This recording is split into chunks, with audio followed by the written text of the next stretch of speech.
హైదరాబాద్ మహానగరం రోజురోజుకు ట్రాఫిక్ వలయంలో చిక్కుకుంటుంది.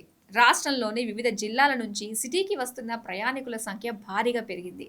పలు ప్రాంతాల నుంచి వచ్చే ప్రయాణికులు మహాత్మా గాంధీ జూబ్లీ బస్టాండ్లకు చేరేందుకు గంట నుంచి 2 గంటల సమయం పడుతుంది.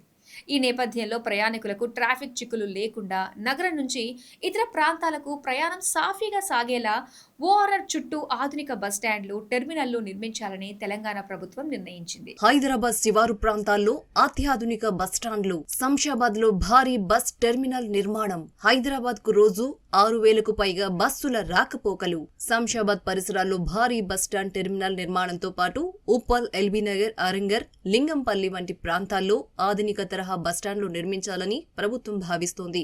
ఉప్పల్ లేదంటే కీసర ప్రాంతంలో కొత్తగా బస్టాండ్ ఏర్పాటైతే వరంగల్ వైపు వెళ్లే ప్రయాణికులు అక్కడ నుంచే సులభంగా ప్రయాణాలు సాగించే అవకాశం ఉంటుంది.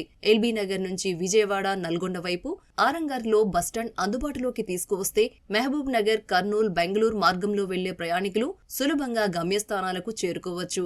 లింగంపల్లి ప్రాంతంలో బస్టాండ్ నిర్మిస్తే సంగారెడ్డి, జహీరాబాద్, పూణే రూట్లలో వెళ్లే ప్రయాణికులు ట్రాఫిక్ సమస్యలు లేకుండా గమ్యస్థానాలకు చేరుకునే అవకాశం ఉంటుంది.